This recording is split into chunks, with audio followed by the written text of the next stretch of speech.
Eu nunca acreditei em lobisomem.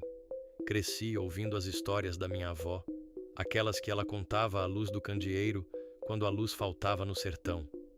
Mas eu sempre achei que era coisa de gente simples, de quem não tinha estudado. Eu tinha estudado. Eu sabia que lobisomem não existia. Eu sabia. Meu nome é Antônio. Tenho 53 anos. Nasci e me criei no município de Custódia, no sertão de Pernambuco. E o que vou contar aqui aconteceu no inverno de 1987, quando eu tinha 17 anos e trabalhava na fazenda do meu tio Severino. Preciso que você entenda como era aquele lugar antes de eu continuar. A fazenda ficava a 11 quilômetros da cidade. Estrada de terra, sem luz elétrica, sem telefone. À noite, o único som era o vento na caatinga e os animais. E a escuridão era de um tipo que quem cresceu na cidade nunca vai entender. Não era escuro de quarto com a luz apagada. Era escuro de não ver a própria mão na frente do rosto.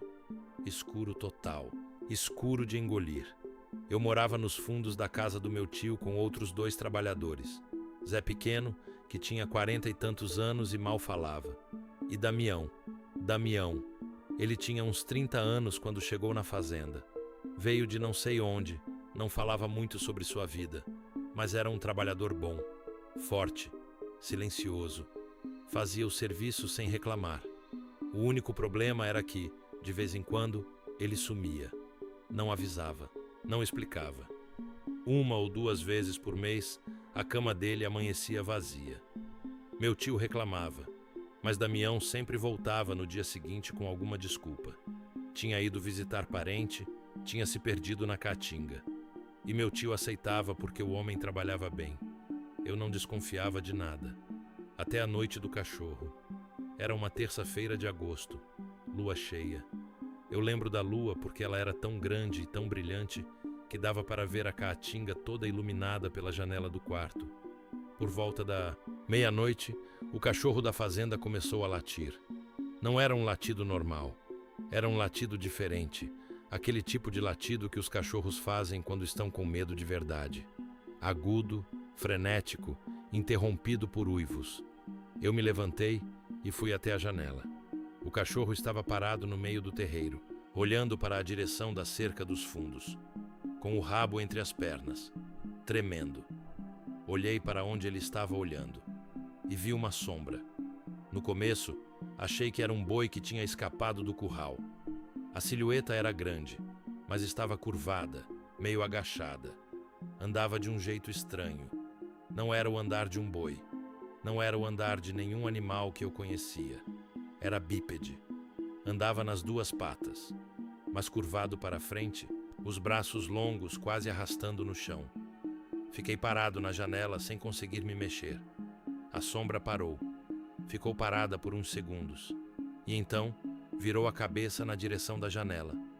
Não deu para ver o rosto com clareza, mas vi os olhos, 2 pontos amarelos brilhando no escuro, olhando direto para mim. Eu fechei a janela, fui para a cama. Fiquei deitado com os olhos abertos até o sol nascer. Na manhã seguinte, fui ver o terreiro. A terra perto da cerca dos fundos estava revirada e tinha marcas de pata, grandes, mas com a forma errada para qualquer animal que eu conhecia.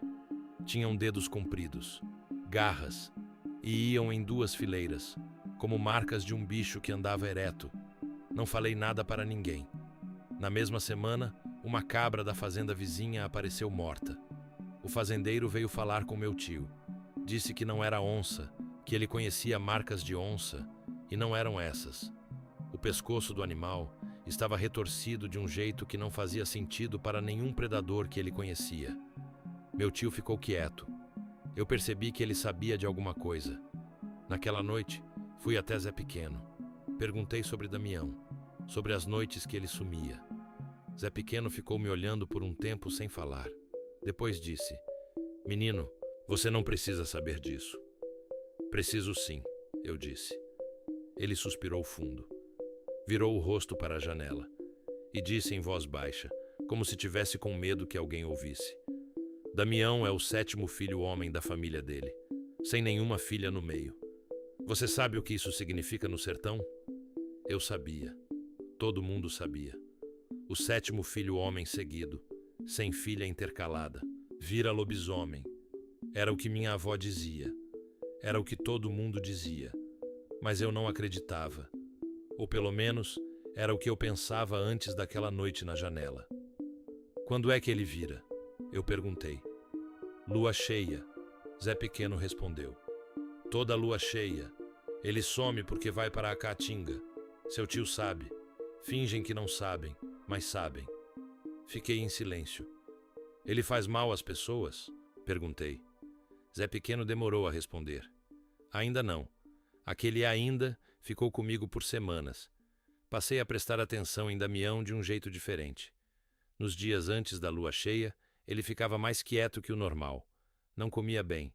Parecia agitado, inquieto, como um animal em gaiola. E na noite da lua cheia, sumia. Sempre, sem exceção. Em outubro daquele ano, aconteceu alguma coisa diferente. Era véspera de lua cheia. Damião estava no terreiro afiando a enxada quando me aproximei dele. Não sei o que me deu coragem. Ou talvez fosse burrice de menino de 17 anos. Fiquei parado a alguns metros dele e disse: Damião, eu sei. Ele parou de afiar a enxada. Ficou parado com as costas para mim. Por um tempo longo, nenhum dos dois falou. Então ele virou. Devagar. O rosto dele estava normal. Era o Damião de sempre. Moreno, cara fechada, olhos escuros. Mas tinha alguma coisa nos olhos que eu não sei explicar direito. Uma tensão. Como se tivesse alguma coisa por baixo da pele querendo sair. Você não sabe de nada, ele disse. A voz estava normal, mas baixa demais. Vi você na noite da semana passada, respondi.